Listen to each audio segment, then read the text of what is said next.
At Christmas, we hear these songs of peace, peace on earth, goodwill to all, or to all goodwill, lullabies that tell us to sleep in heavenly peace.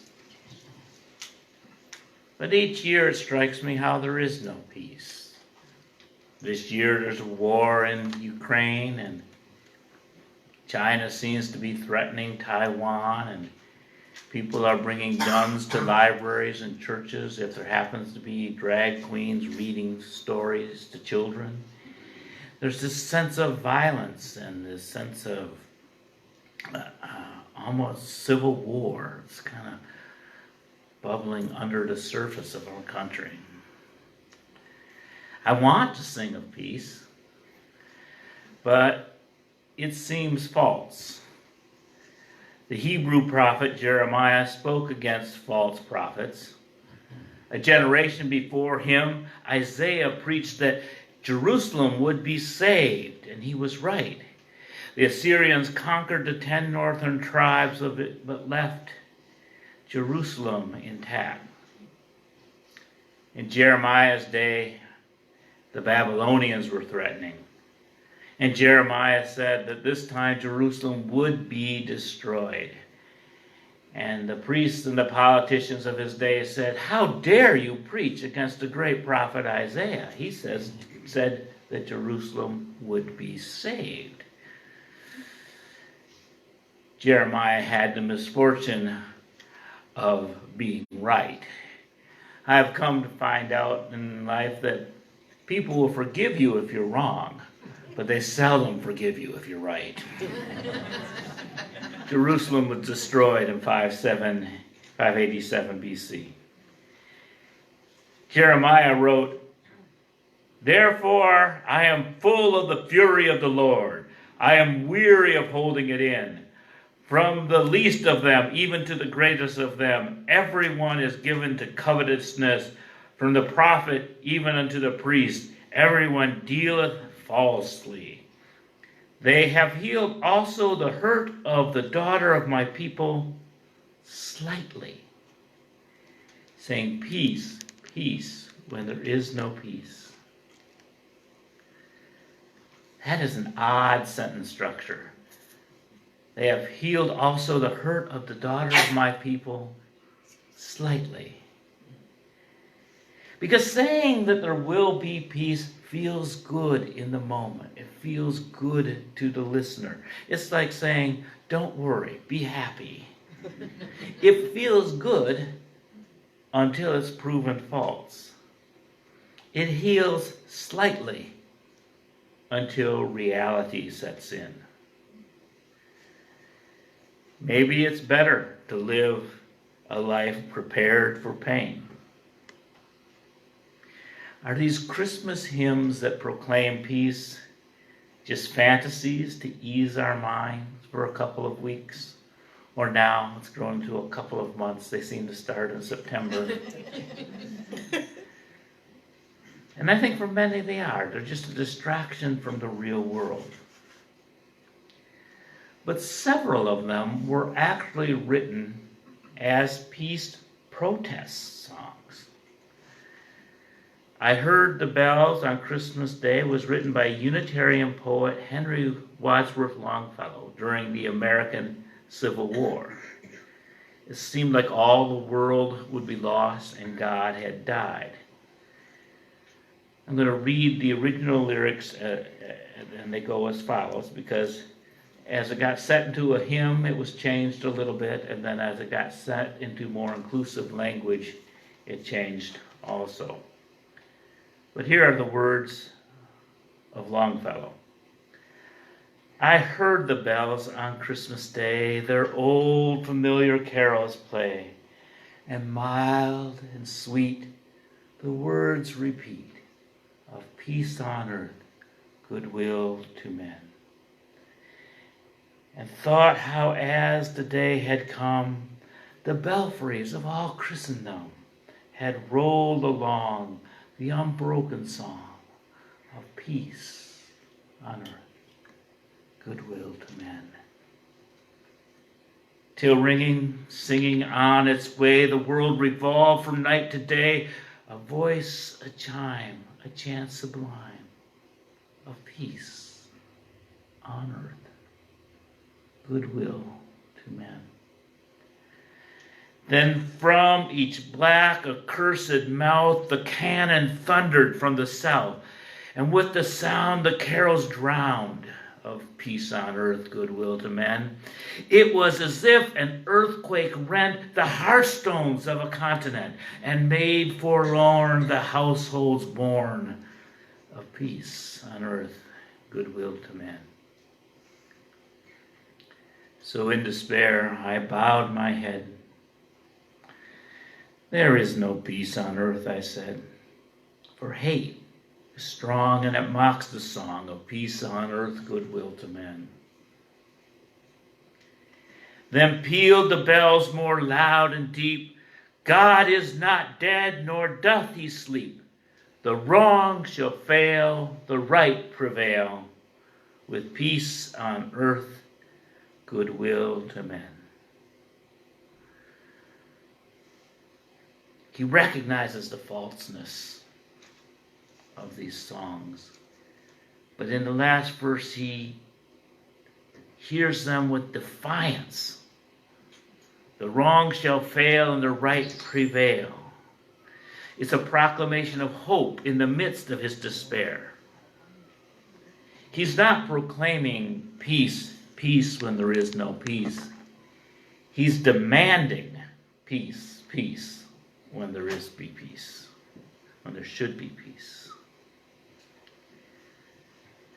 There's a similar story behind the song, It Came Upon a Midnight Clear, also written by Unitarian Edmund Sears in 1849, responding to the Mexican-American War. Every generation in our nation has a war. He wrote, "It came upon a midnight clear, that glorious song of old, from angels bending near the earth to touch their harps of gold. Peace on the earth, goodwill to men, from heaven, all gracious King. The world in solemn stillness lay to hear the angels sing. Still through the cloven skies they come with peaceful wings unfurled, and still their heavenly music floats o'er all the weary world. Above its sad and lonely plains they bend on hovering wing, and ever o'er its babel sounds the blessed angels sing. But with the woes of sin and strife the world has suffered long. Beneath the angel strain have rolled 2,000 years of wrong. And man at war with man hears not the love song which they bring. Oh, hush the noise, you men of strife, and hear the angels sing. And ye beneath life's crushing load, whose forms are bending low, who toil along the climbing way with painful steps and slow. Look now, for glad and golden hours come swiftly on the wing. Oh, rest beside the weary road and hear the angels sing. For lo, the days are hastening on by prophet bards foretold, when the ever-circling years come round the age of gold, when peace shall over all the earth its ancient splendors fling, and the whole world gives back the song which now the angels sing. The song begins alluding to the Christmas story, but then it enters into a critique of how poorly humans have listened, and responds with hope that someday we will listen and hear and be able to sing accurately and with integrity, songs of peace.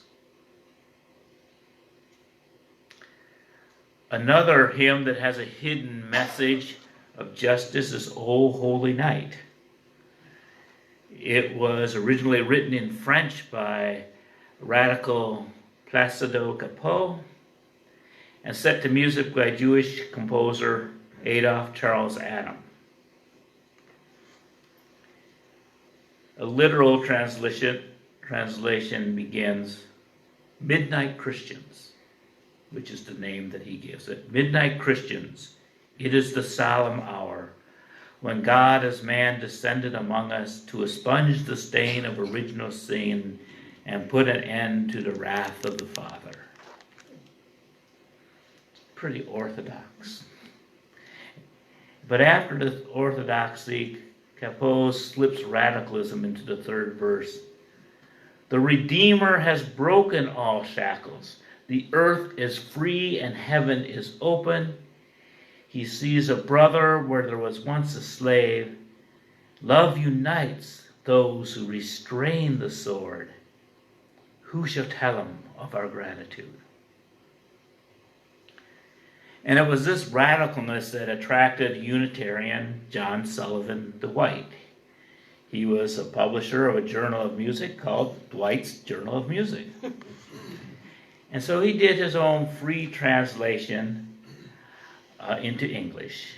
And being that he was a Unitarian and of transcendentalist bent, and he was also an abolitionist, he brought the words that we hear today. And you can hear that transcendentalist influence in such phrases as the soul felt its worth, kind of moving away from that sense that all humans are wretches, but that we should recognize our own worth. Truly, he taught us to love one another. His law is love and his gospel peace. Chains shall he break, for the slave is our brother, and in his name all oppression shall cease. This is what he published in 1855. It was not well received by those who were not abolitionists. And even today, when one hears O Holy Night on the radio, this third verse is conveniently left off. And the message of peace is forsaken. But is needed now as much as it ever was. And that sense of transforming the Christian doctrine into a more friendly version rather than substitution atonement of an angry God being appeased by a blood sacrifice. He talks about Jesus as a teacher of love. Truly, he taught us to love one another. His law is love and his gospel is peace. And that sense of preaching about love and peace, regardless of what theology any of us have or whether we profess no theology, those bedrock ideals of love and peace still carry forth in our tradition. We stand in a tradition that calls for peace as an act of resistance.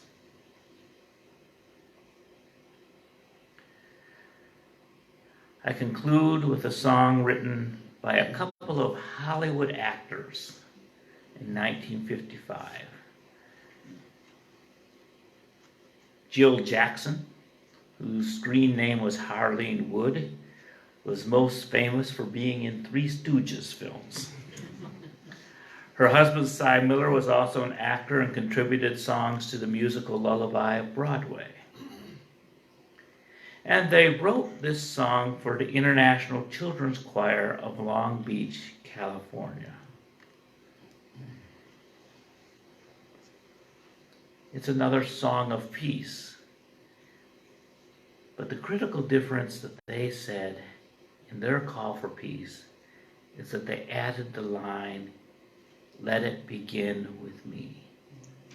Let there be peace on earth but let it begin with me. And later we'll hear Beth Cohen sing this. Beth Conley. Sorry about that.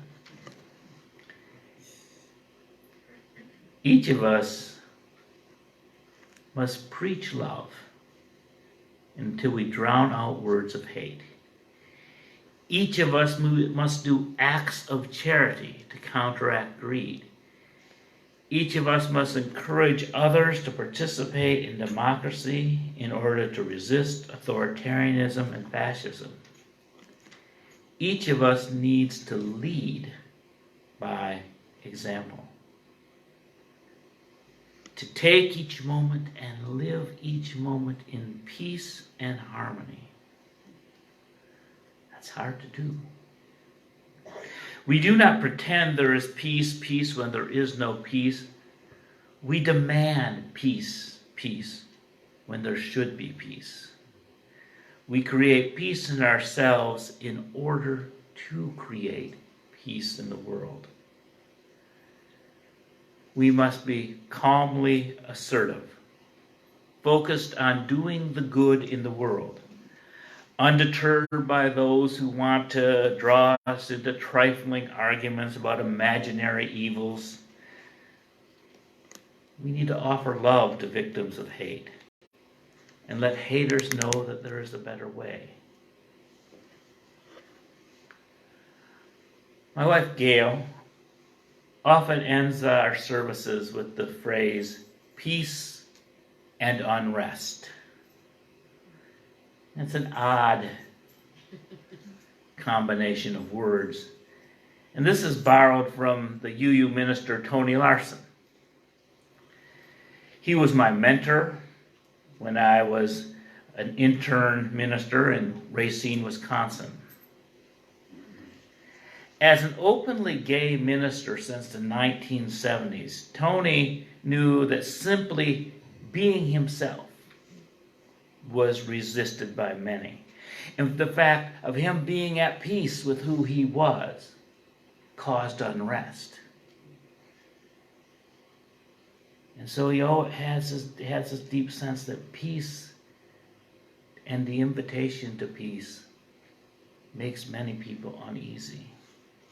Many people did not and still do not want to peacefully coexist with sexual minorities. They do not want to coexist with religious, racial, and ethnic minorities. Simply being is an act of resistance. For some, it's being ourselves. For some of us, it's being an ally to someone who is oppressed. That's simply being, peacefully recognizing the value of everyone, is an act of resistance. If the world is asking you to feel ashamed, if the world says you deserve death and damnation, your inner peace is resistance to the status quo. Some want to claim peace when there is no peace. They defend the status quo against all change. Saying peace and unrest recognizes this tension. Congress member and civil rights activist John Lewis called it good trouble. Another pairing of words that don't seem to go together. Peace and unrest and good trouble. If my existing in peace causes others unrest, then let them feel uneasy. If they realize their dis-ease, they might seek healing. May my peacefulness be a witness, and may it be a pathway to peace on earth and goodwill to all. Peace and unrest.